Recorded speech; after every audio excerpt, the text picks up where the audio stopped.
তোমার কি হয়েছে? এই অবস্থা কেন তোমার? এখন তুমি সবকিছু না জানার ভান করছো? তুমি আমার সবকিছু শেষ করে দিয়েছো। তুমি আমাকে গতকাল রাতে রেপ করেছো। আমার সতীত্ব তুমি নষ্ট করে দিয়েছো। এই যে খালু, আপনার ছেলে আমার জীবনটাকে নরকে পাঠিয়ে দিয়েছে। এই তুমি কি বলছো তাহিনা? আমি তোমাকে অনেক ভালোবাসি। আরে তোমরা সবাই তাহিনার কথা বিশ্বাস করো না। আব্বা ও মামার কথাটা তো বিশ্বাস করো। আমি তোমাদের ছেলে হয়ে এই কাজটা কি করে করতে পারি? শয়তান ছেলে, তুই আমার মান সম্মান সবকিছু ধুলোয় মিশিয়ে দিলি। তুই এমন একটা কাজ করতে পারছিস আমি জীবনে কল্পনাও করি নাই। আজ থেকে তুই আমার ছেলে না, আর কোনোদিন আমাকে বাবা হিসাবে পরিচয় দিবি না। আব্বু আমাকে আর মেরো না। আমি মরে যাব। আমি তোমার পায়ে পড়ছি আব্বু। আমি কোনো অন্যায় করিনি আব্বু। আমার কথাটা একবার শোনো। আমি আর সহ্য করতে পারছি না। আমার প্রাণ মনে হয় এক্ষুনি বের হয়ে যাবে। কিন্তু বাবার যেন সমস্ত দয়াময় উঠেই গেছে। আমাকে মেরেই চলেছে। আমার কথাগুলো শুনতেই পারছে না। মেরে মেরে একদম রক্তাক্ত করে ফেলেছে। তারপর আর কিছুই মনে নেই। আমি যখন ক্লাস 7-এ পড়তাম তখন থেকে আমি আমার খালাতো বোন তাহিনাকে অনেক ভালোবাসতাম। তাহিনাদের বাড়ির থেকে আমাদের বাড়ি ছিল 5 মিনিটের পথ। দুজনের বাড়িতে ভালোই যাতায়াত ছিল। আর ভালো বন্ধুও ছিলাম দুজন। সবসময় একসাথেই চলতাম। আমার খালাতো বোনের নাম হলো তাহিনা। তাহিনা আমার সাথে একই ক্লাসে লেখাপড়া করতো। ওর সাথে থাকতে থাকতে ওকে ভালোবেসে ফেলি। ক্লাস 7-এ থাকাকালে কখনো ওকে ভালোবাসার কথাটা বলার সাহস হয়নি, কারণ তখন বুঝতামই না ভালোবাসার মানে। তাই মনে মনে ওকে পছন্দ করে গেছি। প্রত্যেক দিনে ওকে দেখতাম, কিন্তু ওকে নিজের মনের কথাটা বলতে ভয় পেতাম। এভাবে 2 বছর পেরিয়ে গেল। দুজনে ক্লাস 9-এ উঠে গেলাম। ক্লাস 9-এ উঠে অনেকটা স্বাভাবিক হয়ে গেলাম। আর সাথে নিজের মনের কথাটা বলার জন্য সাহসও তৈরি হয়ে গেল। আর তাহিনের সৌন্দর্য আরও বেড়ে গেল। ওকে দেখে ওর উপর আবার ক্রাশ খেলাম। নিজেকে আর আটকে রাখতে পারলাম না। আজ সকালে ঘুম থেকে উঠে স্কুলে চলে আসলাম। তারপর টিফিনের সময় কয়েকটা গোলাপ ফুল কেটে নিয়ে পুরো স্কুলের সবার সামনে ওকে প্রপোজ করলাম। তাহিনা, আমি তোমাকে খুব ভালোবাসি। তোমাকে অনেক আগে থেকে পছন্দ করতাম, কিন্তু কখনো কথাটা বলতে পারিনি। আজ তোমাকে বলেই ফেললাম। প্লিজ তুমি আমাকে ফিরিয়ে দিও না। তোমাকে অনেক সুখে রাখবো। কুত্তা, ছোট লোক কোথাকার! তোর সাহস কিভাবে আমাকে প্রপোজ করার? খালাতো ভাই ভাইয়ের মতোই থাকবি। তোর কোনো যোগ্যতা আছে নাকি যে আমাকে ভালোবাসবি তুই?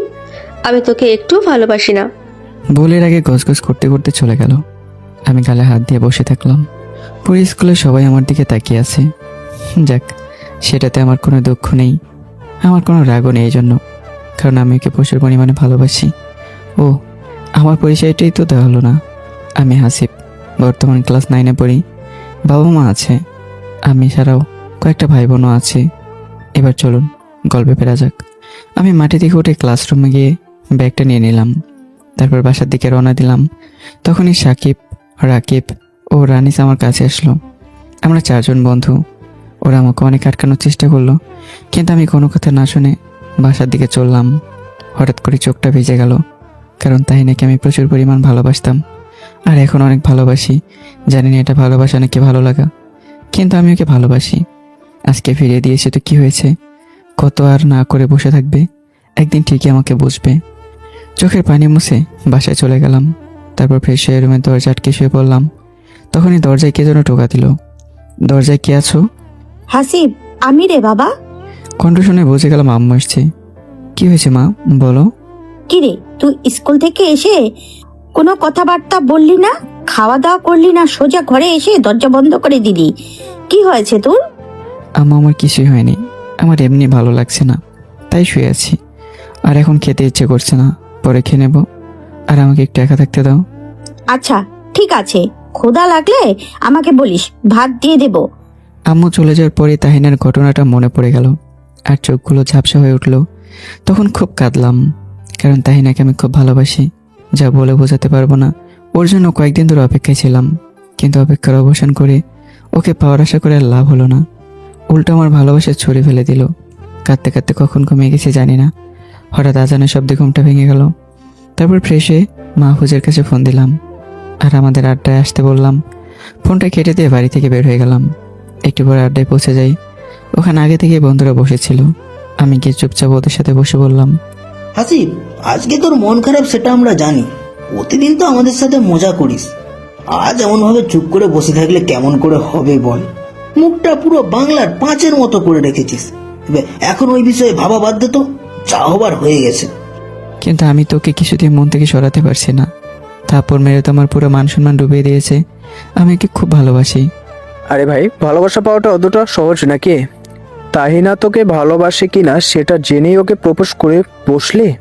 তাও আবার পুরো স্কুলের সামনে ওকে প্রপোজ করেছিস, তোর কলিজা আছে বলতে হবে। আরে তোরা এখন এসব কথা বাদ দে তো। এমনিতে বেচার উপর দিয়ে আজ কত কিছু হয়ে গেল, তার উপর তোরা জ্ঞান দিচ্ছিস। হ্যাঁ, সবাই এবার চুপ করে যাও তো। আচ্ছা চলো একটু ঘুরে আসি, তাহলে ওর মনটাও অনেক ফ্রেশ হয়ে যাবে। তারপর বন্ধুদের সাথে পুরো বিকাল ঘোরাঘুরি করলাম। সন্ধ্যার দিকে বাসায় চলে গেলাম। তারপর ফ্রেশ হয়ে নিজের রুমে চলে গেলাম। দুপুরে খাবার খাইনি, তাই আম্মু রুমে খাবার দিয়ে গেল। খাওয়া দাওয়া শেষ করে শুয়ে পড়লাম। সকাল উঠে স্কুলে চলে গেলাম। প্রতিদিন তাহিনা আমার সাথে স্কুলে যেত আর বাসায় আসতো, কিন্তু আজকে আমার খবর পর্যন্ত নেয়নি। কি আর করব, চুপচাপ ক্লাসে চলে গেলাম। ক্লাসে সবাই আমাকে দেখে হাসাহাসি শুরু করে দিল। তখন আমার বন্ধুরা আমার পাশে এসে দাঁড়ালো। আমরা চারজন মিলে ক্লাসটাকে কন্ট্রোল করতাম। বাট কালকের ঘটনার পর থেকে এলোমেলো হয়ে গেছে আমি। আমাদের চারজনকে দেখে সবার হাসি বন্ধ হয়ে গেল। তারপর বেঞ্চে বসে স্যারের জন্য অপেক্ষা করতে লাগলাম। অন্যদিকে তাহিনা ওর বান্ধবীদের সাথে এসে এসে কথা বলছে। দেখ তানিয়া, হাসি পাঁচকে অপমানে লজ্জার মুখ তুলে তাকাতে পারছে না। এতদিন ধরে কি দাপটটাই না দেখিয়েছে, তোর চরকে কাত হয়ে গেছে। না রে, তোরা যাই বলিস না কেন, ওকে এভাবে সবার সামনে চড় মারাটা ঠিক হয়নি তাহিনা। ওর মান সম্মান তো পুরোই ধুলোয় মিশিয়ে দিলি। ছেলেটাকে তো বুঝিয়ে বলতে পারতি। কি রে রুবিনা, তুই এবার আজকে ওর হয়ে কথা বলছিস কেন রে? শোন তোরা, হাসিব আমার খালাতো ভাই। এতদিন ধরে ওর সাথে আমি চলে আসছি। খুব ভালো বন্ধুত্ব আমাদের দুজনের, কিন্তু ভাবতেও পারিনি হাসিব এভাবে আমাদের বন্ধুত্বটা নষ্ট করে দেবে। আর শোন, আমি অন্য একটা ছেলেকে ভালোবাসি, তাই ওর ভালোবাসা নিতে পারলাম না। কিন্তু ও খুব ভালো ছেলে। আমার রিলেশন না থাকলে ওর সাথে সম্পর্কে জড়াতে পারতাম, কিন্তু গতকাল সবার সামনে এভাবে রিয়াক্ট করার কারণে রাগটাকে সামলাতে পারিনি। কিন্তু হাসির সমস্ত সম্পর্ক পাল্টে দিল আমাদের। ওর সাথে আজ থেকে কোনো কথা নেই।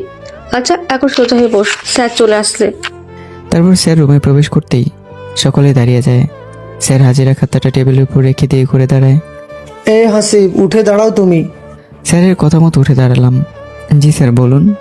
হাসিব, আমি তোমার থেকে এটা আশা করি নাই। তুমি পুরো স্কুলের সামনে তাহিনাকে প্রপোজ করলে। তোমার বাবা জানতে পারলে কি হবে জানো? আর তোমার বাবার মান সম্মান কোথায় চলে গেল তোমার জন্য? তোমাকে এতদিন খুব ভালো ছেলে হিসেবে জেনে এসেছি, আর তুমি কিনা, তোমাকে আর কি বলবো। এখন বসে মনোযোগ দিয়ে ক্লাস করো। স্যারের কথা শুনে খুব কষ্ট হতে লাগলো। তারপর বসে বললাম। পুরো ক্লাস শেষ করে স্যার চলে গেল। তারপরে তাহিনা ক্লাস থেকে বেরোতেই আমি ওর সামনে গিয়ে দাঁড়ালাম। তাহিনা, আমার কথাটা একটু শোনো।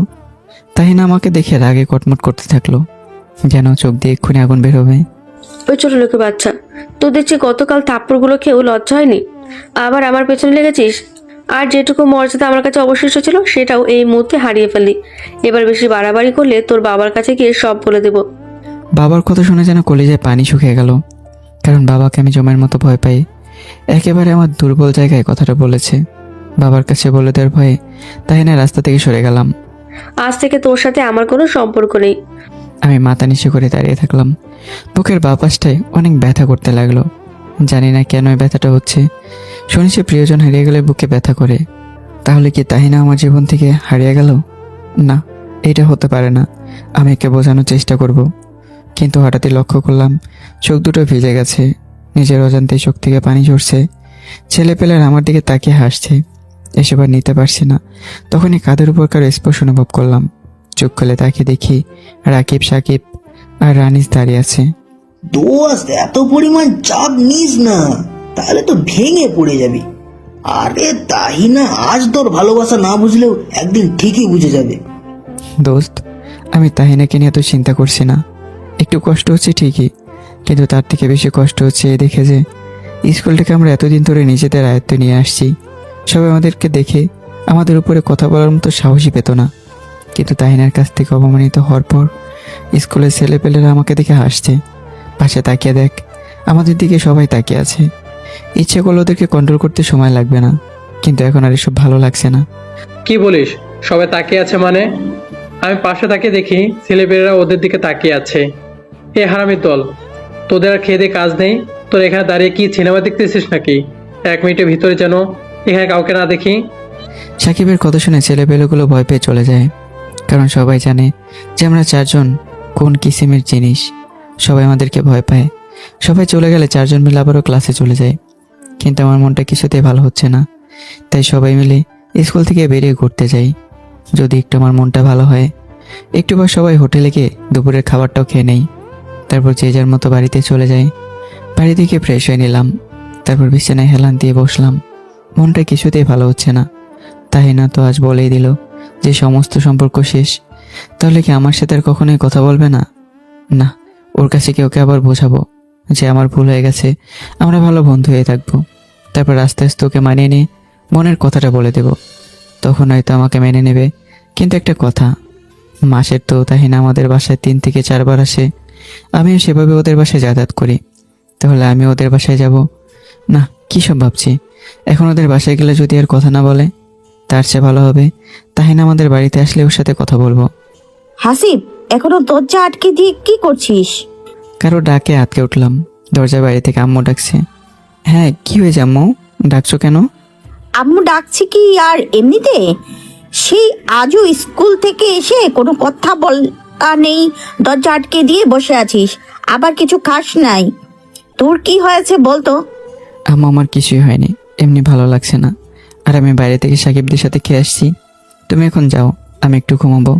আমার কথা মতো আম্মু চলে গেল। বিছানা থেকে নেমে টেবিলের উপর থেকে আমার প্রিয় ডায়েরিটা নিলাম। এই ডায়েরিতে আমার জীবনের গল্প লিখি। প্রত্যেক দিনের ঘটে যাওয়া সব কিছু এই ডায়েরিতে লিখে রাখি।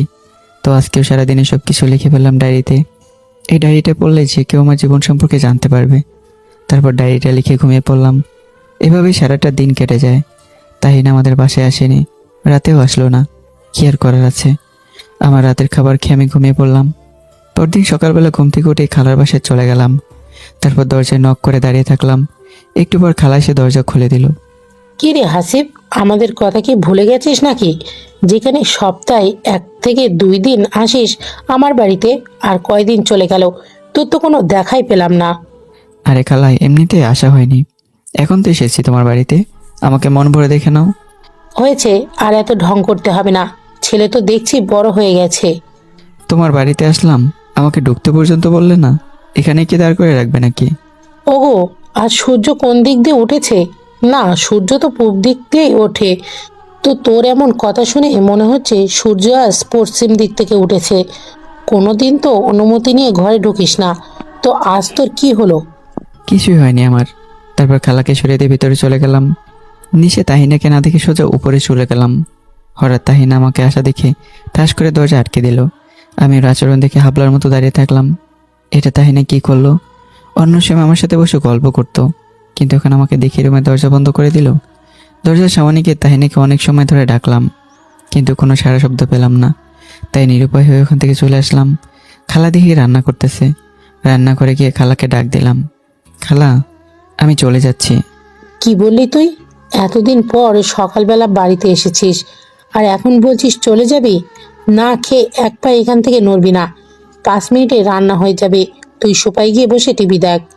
জানি আর কিছু বললে খালা শুনবে না, তাহিনের কাছে এসেছিলাম, কিন্তু আমার সাথে কথা না বলাতে এখন আর থাকতে ইচ্ছে করছে না। তবুও খালা আটকে দিল। প্রচুর পরিমাণ বিরক্তি নিয়ে সোফায় বসলাম। একটু পরই খালা টেবিলে খাবারগুলো দিল। এই হাসিব, টেবিলে এসে বস, খেয়ে যা। আমি টেবিলে গিয়ে বসলাম। তখনই পিছনে কারো পায়ের শব্দ পেলাম। তাকে দেখে তাহিনা আসছে। আমাকে দেখে ওর চোখে বিরক্তির ভাবটা ফুটে উঠলো। আম্মু, আমাকে খাবার দাও, আমি রুমে গিয়ে খাবো, আমার কিছু কাজ আছে, টেবিলে খেতে পারবো না। তাহিনার কথা শুনে খুব কষ্ট পেলাম। আগে খালা বাড়িতে আসলে আমাকে ছাড়া খাবারই খেত না, আর এখন আমাকে দেখে টেবিলে এসে বসছে না। মনে কষ্ট নিয়ে খাবারগুলো খেয়ে বাড়িতে চলে গেলাম। তারপর 1 মাস চলে গেল এইভাবেই। আমার সাথে তাহিনা একটা কথা বলেনি, এড়িয়ে চলেছে আমাকে। 1 মাস পর আমার মনটা বেশ একটু ভালো হয়ে যায়, কিন্তু ওই যে বলে না, ভালো বেশি দিন থাকে না। একদিন বিকেলবেলায় মনটা অনেক খারাপ লাগছিল, তাই বাড়ির পাশের একটা পার্কে ঘুরতে যাই। বেশ কিছুক্ষণ ধরে পার্কে ঘুরতে লাগলাম, কিন্তু এক জায়গায় চোখটা আটকে গেল। নিজের চোখকে বিশ্বাস করতে পারছিলাম না। নিজের অজান্তে বুকের বাঁ পাশটায় ব্যথা করতে লাগলো। চোখের পানি ঝর্ণার মতো বেয়ে পড়ছে। দেখলাম একটা বেঞ্চে তাহিনা আর একটা ছেলে বসে আছে, অনেক ক্লোজডভাবে। এটা দেখে আমার মাথায় পুরো আগুন ধরে যায়। এমনিতেই তাহিনা আমাকে পাত্তা দিচ্ছে না, সেই কষ্টেই আছি। তার উপর আবার ওর বয়ফ্রেন্ডের সাথে ওকে দেখলাম, আমার মাথাটা যেন ঘুরছে। এসে তো করছে ওই ছেলেটাকে খুব মেরে আসি, কিন্তু ওর সাথে তাহিনা থাকায় সাহসটা আর পেলাম না। আচ্ছা, মাথাটাকে শান্ত করি। তাহিনা তো আমার খালাতো বোন, সো আমার অধিকার ওর উপরে সবচেয়ে বেশি। আমি যদি ছেলেটাকে বুঝিয়ে বলি যে আমি তাহিনাকে অনেক ভালোবাসি, তাহলে হয়তো ছেলেটা তাহিনার থেকে দাবি উঠিয়ে নেবে। কিন্তু ছেলেটাকে চিনি না, এমনকি ওর বাড়ির ঠিকানাও জানি না, তাহলে ওকে পাবো কোথায়? কিছুক্ষণ চিন্তা করে দেখলাম যে কী করা যায়। তখনই মাথায় একটা ভালো প্ল্যান আসলো। আমার 3 বন্ধুকে ফোন দিয়ে পার্কে ডাক দিলাম যে জরুরি একটা কাজ করতে হবে, তাড়াতাড়ি চলে আয়। একটু পর সবাই চলে আসলো। কিরে হাসিব, এত জরুরি ডাকলি কেন আমাদের? তারপর তাদের বললাম, শোন, ওই দেখ দূরে তাহিনা একটা ছেলের সাথে বসে আছে। আমি জানি যে ওইটার বয়ফ্রেন্ড, কিন্তু ওর নাম ঠিকানা কিছু জানি না। তোর এই ছেলেটার সম্পর্কে আমাকে সব ডিটেলস বলবি। আরে এটা কোনো কাজ হলো নাকি? আজকেই তোকে সব ইনফরমেশন দিয়ে দেবো, কিন্তু আমাকে তোর পার্সোনাল ডায়েরিটা কালকে দিতে হবে। তুই নতুন কি লিখেছিস সেটা আমি পড়বো। আরে তুই তো প্রায়ই আমার ডায়েরিটা নিস, তুই নিয়ে যাস। আমি কি না করেছি নাকি? কিন্তু এই ছেলেটার সব কিছু আমি জানতে চাই। আরে ওটা পেয়ে যাবি, তুই নিশ্চিন্তে এখন বাড়ি যা তো, না হলে তাহিনা তোকে দেখলে ভেজাল হয়ে যাবে। তাই ভালো এখন তুই বাড়ি চলে যা, আমরা পুরোপুরি যখন জানতে পারবো তখনই তোকে ইনফরমেশন। আচ্ছা তাহলে তোরা থাক, আমি বাড়িতে চলে গেলাম। তারপর কোনো কথা না বলে বাড়িতে চলে আসলাম। আমি জানি ওরা সব কিছু পারবে। সন্ধ্যার সময় ফ্রেশ হয়ে কিছু খেয়ে নিয়ে পড়তে বসলাম। একেবারে রাত 10টা পর্যন্ত পড়লাম, কারণ সামনে আমার পরীক্ষা। যেভাবে চলি না কেন, ভালো রেজাল্ট করতেই হবে, না হলে মান সম্মান আর থাকবে না। রাত 10টায় আম্মু রাতের খাবার খাওয়ার জন্য ডাক দিল। তারপর বই টেবিলে গুছিয়ে লিখে খেতে চলে গেলাম। খাওয়া শেষ করে রুমে আসতে ফোনটা বেজে উঠলো। স্ক্রিনে তাকিয়ে দেখি সাকিব ফোন করেছে। হ্যাঁ সাকিব, বল, কি খবর পেলি? দোস্ত, ওই ছেলেটা নিকুচি গোষ্ঠী বের করে ফেলেছি। ও নাম হলো উমর, বাড়ি হচ্ছে নতুন হাট। তোদের বাড়ি থেকে 4 কিলোমিটার দূরে ওদের বাড়ি। নতুন হাটে ওদের গোস্তের ব্যবসা আছে। উমর হলো কলেজে পড়ে, আমাদের থেকে বড়। তোদেরকে যে কি বললে ধন্যবাদ দেব। আচ্ছা, ওর ফোন নাম্বারটা কি নিতে পারিসনি? এই যে একটা কথা বললি তুই, আমাদের মতো এমন ইনফর্মার আর কোথাও খুঁজে পাবি না। বললাম না যে ও নিকুচি গোষ্ঠী খুঁজে বের করেছি। আচ্ছা, ফোন নাম্বারটা তোকে মেসেজ করে দিচ্ছি। আর রানিস কিন্তু তোর ডায়েরিটা নিবে। আরে ডায়েরিটা কালকে স্কুলে এসে নিয়ে নিতে বল। আমি তো বলছি যে নিতে। আচ্ছা এখন রাখি, কালকে কথা হবে স্কুলে এসে। তারপর ফোনটা কেটে দিয়ে ঘুমিয়ে পড়লাম। সকালবেলা উঠে ডায়েরিটা নিয়ে স্কুলে চলে গেলাম। তারপর রানিস আমার কাছে থেকে ডায়েরিটা নিল। কয়েকটা ক্লাস করে বাসায় চলে আসলাম। তারপর ওমরের নাম্বারটা ফোনে উঠিয়ে কল দিলাম। একবার রিং হতে ধরে ফেললো। হ্যালো, কে বলছেন আপনি?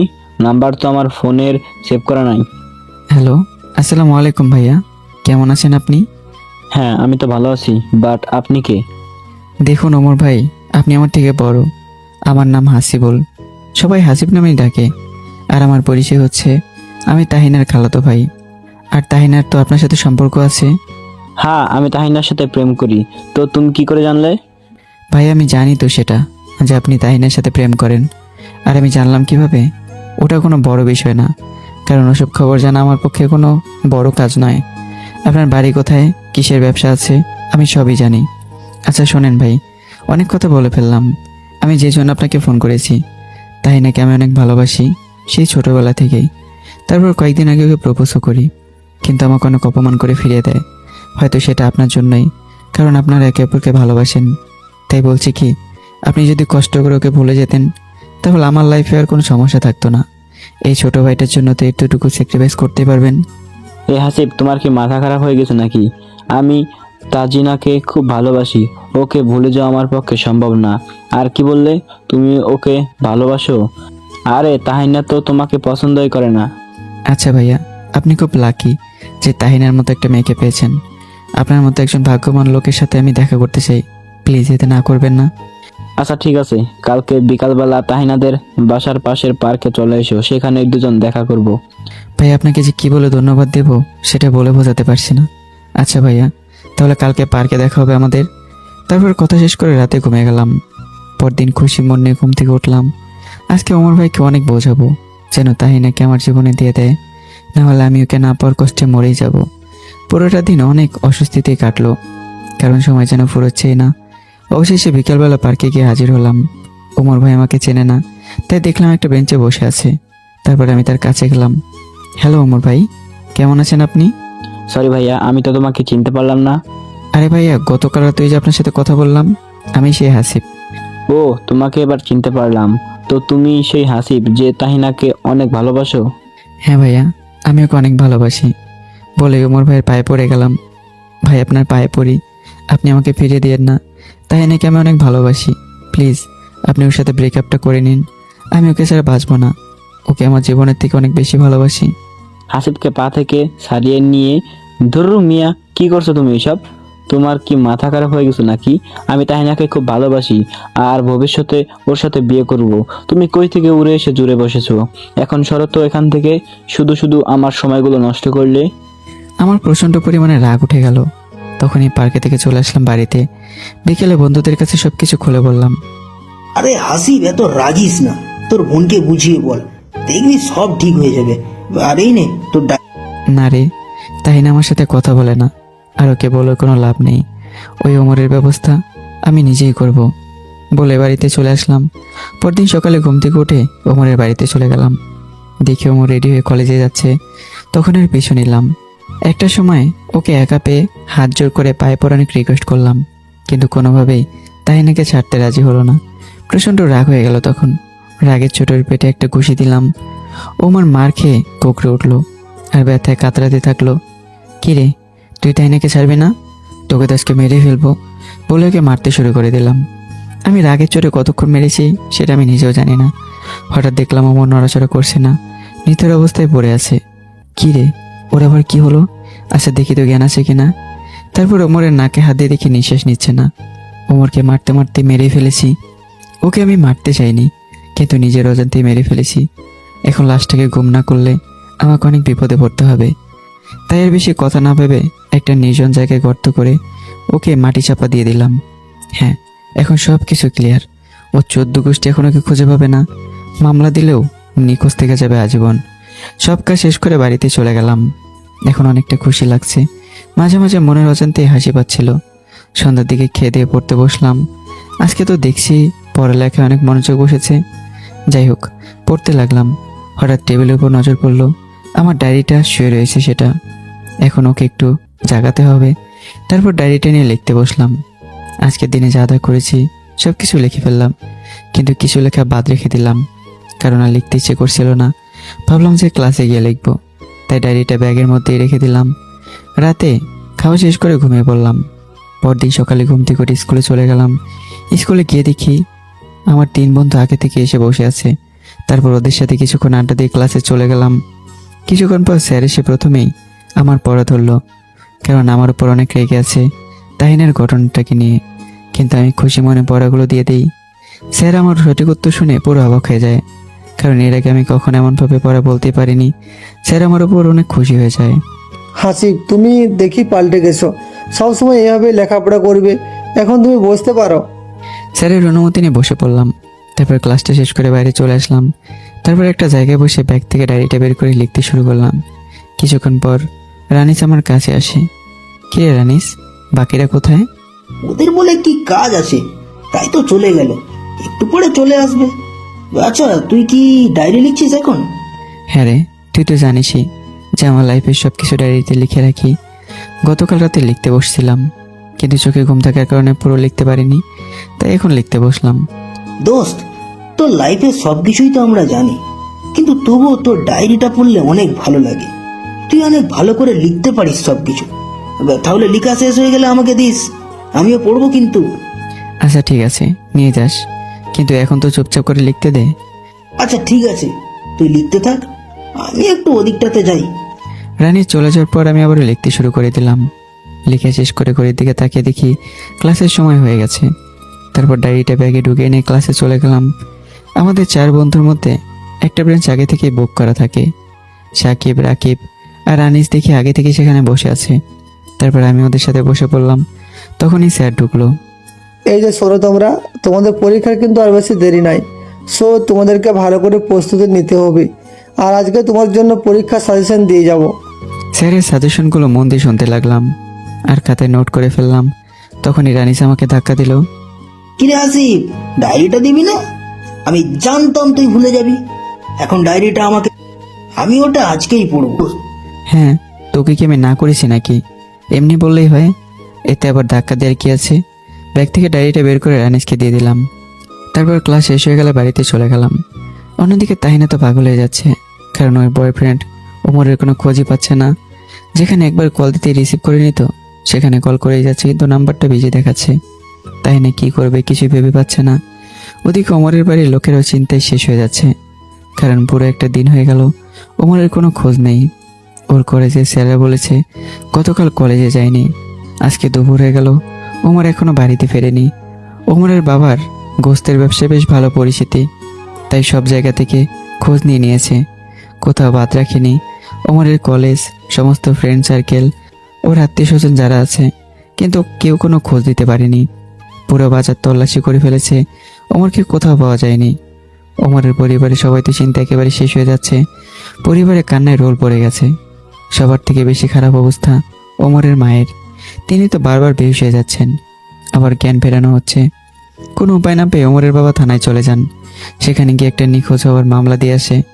ওমরের বাবা পুলিশের কাছে গিয়ে কান্নায় ভেঙে পড়ে, কারণ তার ছেলেকে যে খুবই ভালোবাসে। পুলিশরা সান্ত্বনা দেয় ওমরের বাবাকে যে তারা যে করেই হোক ওমরকে খুঁজে বের করবেই। এদিকে আমি নিজের ঘরে বসে পড়তে থাকি। হঠাৎ আমার ফোনে একটা কল আসে।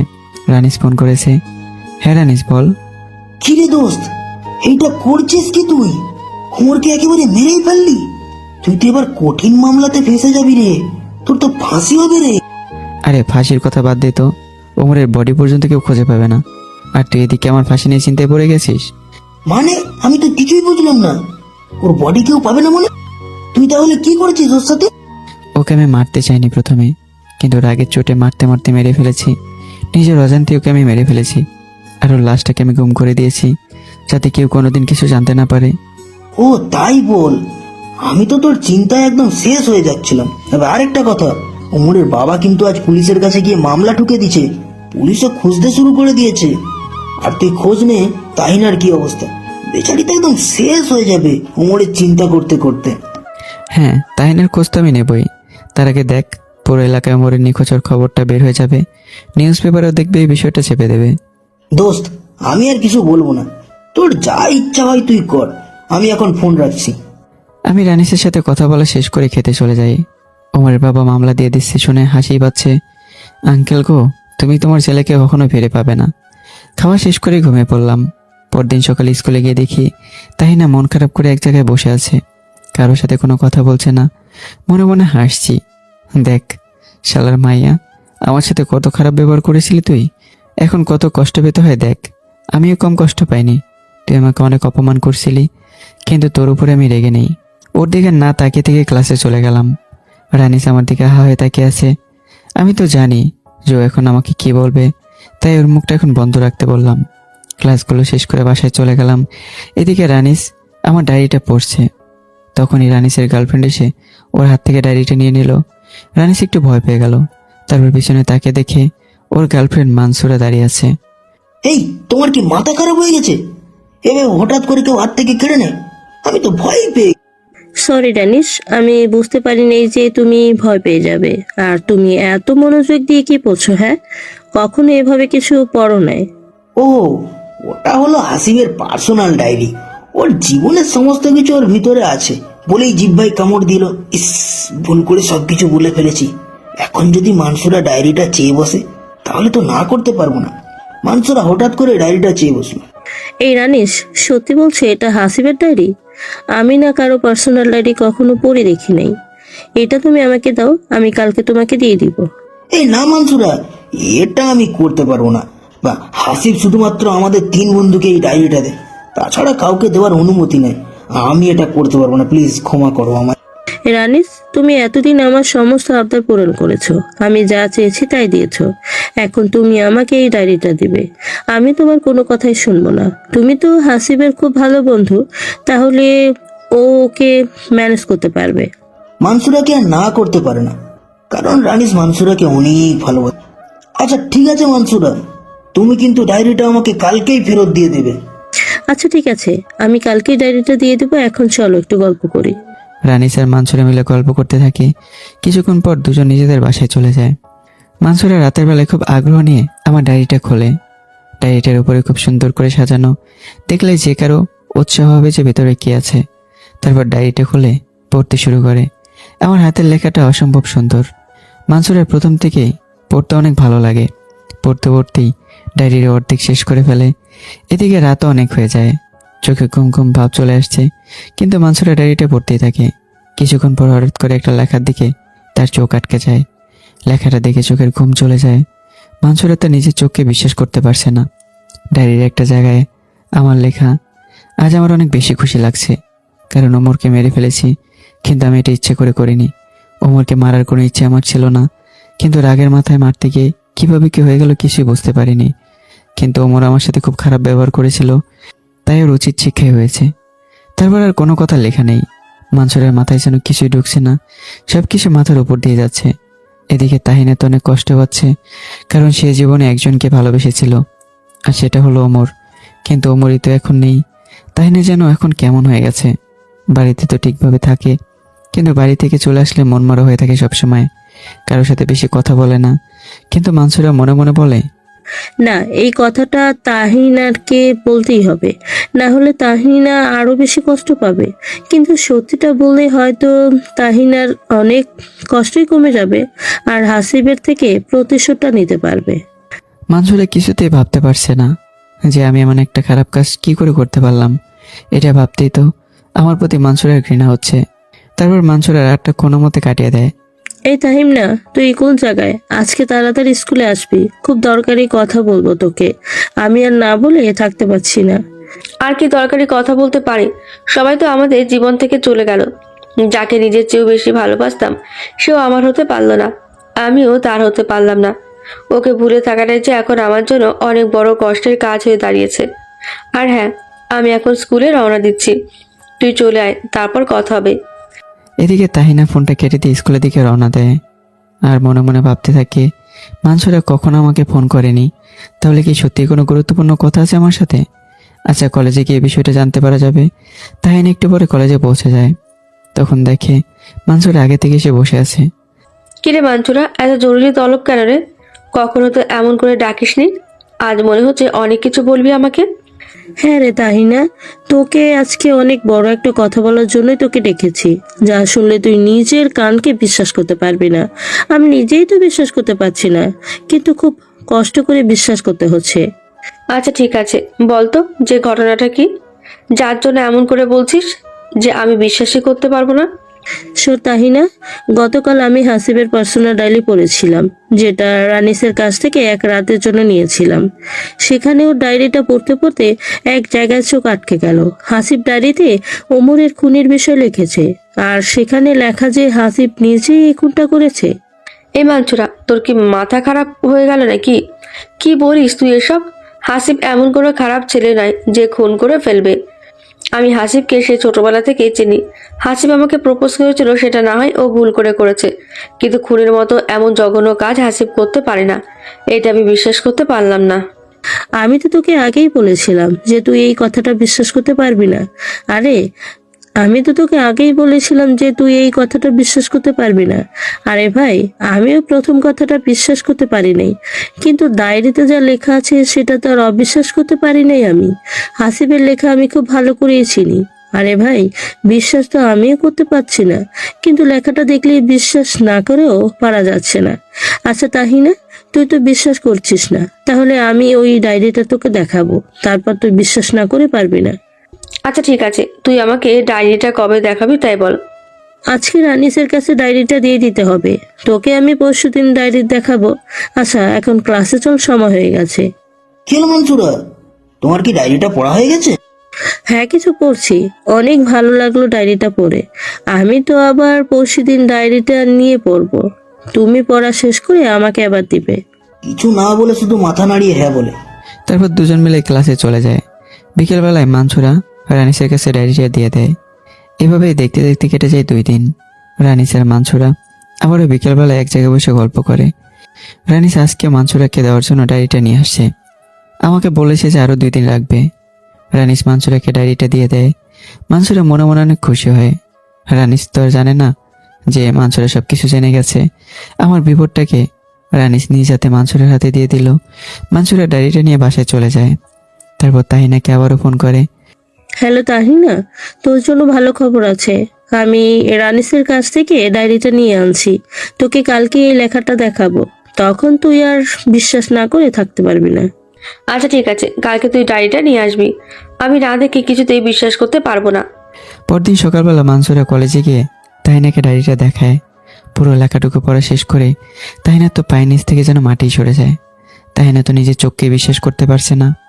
এদিকে আমি তো অনেক খুশি, কারণ আমি তাহিনাকে প্রায় ভুলেই গেছি, কিন্তু এখনও তাহিনাকে নিজের থেকে বেশি ভালোবাসি। মানছুরা, আমার মাথার উপর দিয়ে সবকিছু চলে যাচ্ছে। আমি কখনো ভাবতেও পারিনি যে হাসিব এই কুকাজটি করবে। ওর জন্য আমার জীবনটা তছনছ হয়ে গেছে, আর আমার জীবন থেকে অমর চলে গেছে। আমি ওই হাসিব পুত্র বাচ্চাকে কখনোই ক্ষমা করব না। ওর উচিত শিক্ষা দিয়েই ছাড়বো। ওকে এমনভাবে ফাঁসাবো যে ওর মরে যাওয়া ছাড়া আর কোনো উপায় থাকবে না। ওকে আমি আমার ভালোবাসার জালে ফাঁসিয়ে ওকে শেষ করে দেব। এভাবে এই কিছুদিন চলে যায়। এদিকে আমি তো অনেক খুশি, কারণ এখন আমি তাহিনাকে প্রায় ভুলে গেছি, কিন্তু আমি তাহিনাকে এখন অনেক ভালোবাসি নিজের থেকেও। একদিন নিজের ঘরে বসে আছি, হঠাৎ করে তাহিনার গলার আওয়াজ শুনতে পাই। আমি তো অবাক হয়ে যাই। 2 থেকে 3 মাস পরে আমি তাহিনাকে আমাদের বাসায় দেখলাম, কিন্তু আমি সেদিকে কোনো মন না দিয়ে ঘরে বসে থাকি আর আগের স্মৃতিগুলো নিয়ে মন খারাপ করে ভাবতে থাকি। হঠাৎই দরজায় টোকা দেওয়ার আওয়াজ শুনতে পাই। তাকে দিকে তাহিনা দাঁড়িয়ে আছে। আমি অন্যদিকে মুখ ফিরিয়ে নেই। হঠাৎই দৌড়ে এসে আমার সামনে হাঁটু গেড়ে বসে পড়ে। হাতে একটা সুন্দর গোলাপ ফুল, যার থেকে মন মাতানো সুঘ্রাণ বের হচ্ছে। হাসিব, আমি তোমাকে অনেক ভালোবাসি। দেখো হাসিব, আমি আমার নিজের ভুল বুঝতে পারছি। সেদিন তোমার সাথে খুব খারাপ ব্যবহার করেছিলাম, কিন্তু এখন সেটা ভুল মনে হচ্ছে। আমি জানি তুমি আমার উপর অনেক রাগ করে আছো, কিন্তু বিশ্বাস করো, নিজের অজান্তেই তোমাকে আমি ভালোবেসে ফেলেছি। প্লিজ তুমি আমাকে মেনে নাও। তাহিনার কথা শুনে ওর উপর থেকে সব অভিমান কোথায় যেন আমার হারিয়ে গেল। ওকে নিজের বুকে জড়িয়ে নিলাম, কিন্তু তাহিনা মনে করেছে যে ওমরের ব্যাপারে আমি কিছুই জানি না। আচ্ছা সব থাক, এখন তাহিনা তো আমার হলো, আমার আর কিছুই চাই না। হাসিব, তুই তো আর জানিস না তোর জন্য আমি কি উপহার আনতে চলেছি। তোকে এমনভাবে ফাঁসাবো যে তুই কল্পনাও করতে পারবি না। তারপর আমাদের দুজনের ভালোবাসা এভাবে আগাতে লাগলো। এখন তাহিনা আমাকে ছাড়া কিছুই বোঝে না, আর আমি তাহিনাকে ছাড়া থাকতে পারি না। এভাবে 3টা মাস আমাদের ভালোবাসা হতে লাগলো। আমরা দুজন খুব ভালো সময় কাটাতে লাগলাম। কিছুদিন পর আমাদের অর্ধবার্ষিক পরীক্ষা চলে আসলো। আমি আর তাহিনা মিলে খুব ভালো করে পরীক্ষাও দিলাম। কিছুদিন পর আমাদের রেজাল্ট বের হলে দুজনেই টপ রেজাল্ট করলাম, যা দেখে পুরো স্কুল সহ পরিবারের সবাই অবাক। সবাই আমাদের উপর খুব খুশি। একদিন হঠাৎ করে রাতে তাহিনা আমাকে ডাক দেয়। আমি তখন তাহিনার সামনে যাই। হ্যাঁ বলো, কি বলবে? তুমি একটু পরে আমার রুমে আসবে। তোমার জন্য খুব বড় একটা সারপ্রাইজ দিব আমি। আমি জানি তুমি খুব খুশি হবে। আচ্ছা ঠিক আছে বলে চলে গেলাম। তার কিছু সময় পর তাহিনার রুমে গেলাম, দেখে তাহিনা খুব সুন্দর করে সেজে বসে আছে। তারপর তাহিনার কাছে যেতেই তাহিনা দৌড়ে এসে দরজা বন্ধ করে দেয় আর আমাকে ধাক্কা দিয়ে বিছানায় ফেলে দিল। আমি কিছু বলার আগেই তাহিনা ওর ঠোঁট দিয়ে আমার ঠোঁটগুলো দখল করে নেয়। সেদিন রাতে তাহিনা ও শরীর আমাকে নিজ ইচ্ছে বিলিয়ে দেয়। নিজেদের মধ্যে শারীরিক সম্পর্ক হয়ে যায়। তারপর নিজের রুমে গিয়ে ঘুমিয়ে পড়লাম। সকালে কারো চেঁচামেচিতে ঘুমটা ভেঙে যায়। ঘুম থেকে উঠে রুমের বাইরে যেতে দেখি তাহিনা ফ্লোরে বসে কাঁদছে, গায়ের কাপড় চোপড় সব ছেঁড়া। ইতিমধ্যে পরিবারের সবাই এসে হাজিরও হয়ে গেছে। এই তাহিনা, তোমার কি হয়েছে? এই অবস্থা কেন তোমার? এখন তুমি সবকিছু না জানার ভান করছো। তুমি আমার সবকিছু শেষ করে দিয়েছো। তুমি আমাকে গতকাল রাতে রেপ করেছো। আমার সতীত্ব তুমি নষ্ট করে দিয়েছো। এই যে খালু, আপনার ছেলে আমার জীবনটাকে নরকে পাঠিয়ে দিয়েছে। এই তুমি কি বলছো তাহিনা? আমি তোমাকে অনেক ভালোবাসি, তোমাকে আমি রেপ করেছি? কি বলো তুমি? তাহিনের কথা শুনে যেন আমার মাথায় আকাশ ভেঙে পড়লো। না, আমি মাত্র একজনকেই ভালোবাসি, আর সেটা ছিল ওমর। আর তোমাকে আমি ভালোবাসার অধিকার দিইনি বলে তুমিও আমাকে রেপ করেছো বলে ফ্লোর থেকে উঠে গিয়ে হাসিবের কলার ধরে ফেলে। এই শয়তান ছেলে, তুই কিছুই জানিস না না? তারপর হাসিবের কানের কাছে গিয়ে বলতে থাকে, কি রে হাসিব, তুই কি ভেবেছিস তোকে আমি ভালোবেসে ফেলেছি? আরে তাহলে তুই ভুল ভেবেছিস। তোর থেকে আমি ওমরের মৃত্যুর প্রতিশোধ নিলাম। আরে আমি তোর ডায়েরিটা পড়েছি, সেটা তুই কিছুই জানিস না। সেখানে তোর সমস্ত কিছু আমি পড়ে নিয়েছি। আর আমি জানিও যে অমরের খুনি তুই, তবে তুই ইচ্ছে করে মারিসনি, ওই জন্য আমি তোকে ছেড়ে দিলাম। কিন্তু এখন তোর নামে যে কলঙ্কের দাগ লাগিয়েছি সেটা তো মুছতে পারবি না। আর তোর আব্বু তো তোকে মেরেই শেষ করে ফেলবে। আমি তাহিনার কথাগুলো শুনে আমার পায়ের নিচ থেকে যেন মাটি সরে গেল। এদিকে আব্বুর দিকে তাকিয়ে দেখি আমার দিকে চোখ লাল করে তাকিয়ে আছে। পরিবারের সবাই আমার দিকে ভয়ঙ্কর দৃষ্টিতে তাকিয়ে আছে। আরে তোমরা সবাই তাহিনার কথা বিশ্বাস করো না, আব্বু আম্মু আমার কথাটা তো বিশ্বাস করো। আমি তোমাদের ছেলে হয়ে এই কাজটা কি করে করতে পারি? বলার সাথে সাথে বাবা আমাকে প্রচণ্ড জোরে একটা থাপ্পড় মারলেন। তাল সামলাতে না পেরে ফ্লোরে গিয়ে পড়লাম। তারপর সবাই আমাকে খুব মারতে লাগলো। শয়তান ছেলে, তুই আমার মান সম্মান সবকিছু ধুলোয় মিশিয়ে দিলি। তুই এমন একটা কাজ করতে পারছিস আমি জীবনে কল্পনাও করি নাই। আজ থেকে তুই আমার ছেলে না, আর কোনোদিন আমাকে বাবা হিসাবে পরিচয় দিবি না। আমি বারবার বাবাকে চিৎকার করে মারতে নিষেধ করছি। আব্বু আমাকে আর মেরো না, আমি মরে যাব। আমি তোমার পায়ে পড়ছি আব্বু, আমি কোনো অন্যায় করিনি আব্বু, আমার কথাটা একবার শোনো। আমি আর সহ্য করতে পারছি না, আমার প্রাণ মনে হয় এক্ষুনি বের হয়ে যাবে। কিন্তু বাবার যেন সমস্ত দয়ামায়া উঠেই গেছে, আমাকে মেরেই চলেছে। আমার কথাগুলো শুনতেই পারছে না, মেরে মেরে একদম রক্তাক্ত করে ফেলেছে। এই তাই না, শুনে রাখ, আমি তোকে ভালোবাসি। আর বাবা, তুমি শুনে রাখো, আমি তাহিনাকে অনেক ভালোবাসি। তারপর আর কিছুই মনে নেই। আমার বাবা আমাকে মারতে মারতে রক্তাক্ত করে ফেলেছে। আমার মাথায় প্রচণ্ড জোরে একটা আঘাত লাগে।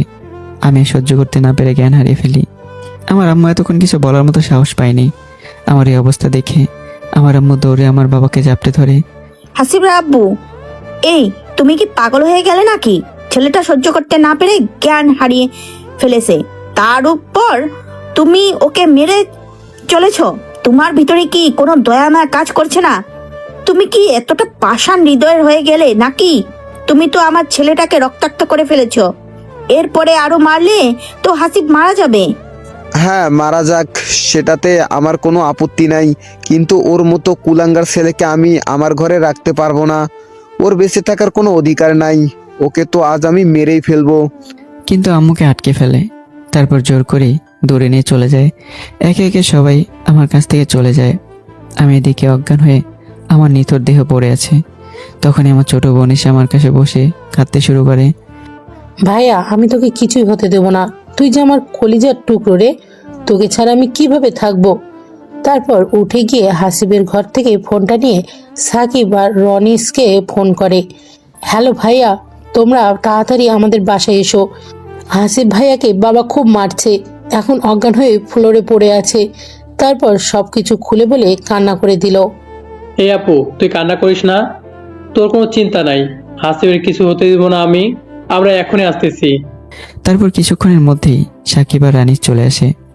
দেখে যে আমার নিথর দেহ রক্তাক্ত অবস্থায় ফ্লোরে পড়ে আছে। ওরা দেখে তো কান্না করে দেয়। সাকিব তার হাতটা আমার নাকে দিয়ে দেখে যে নিঃশ্বাস চলছে কিনা। তারপর দ্রুত হাসপাতালে নিয়ে গিয়ে অ্যাডমিট করে। ডক্টর আমার অবস্থা দেখে তাড়াতাড়ি অপারেশন রুমে নিয়ে যায়। রোগীর ও পজিটিভ রক্ত লাগবে, আপনারা তাড়াতাড়ি রক্তের ব্যবস্থা করুন, না হলে রোগীকে বাঁচানো যাবে না, কারণ অনেক রক্ত শরীর থেকে বের হয়ে গেছে।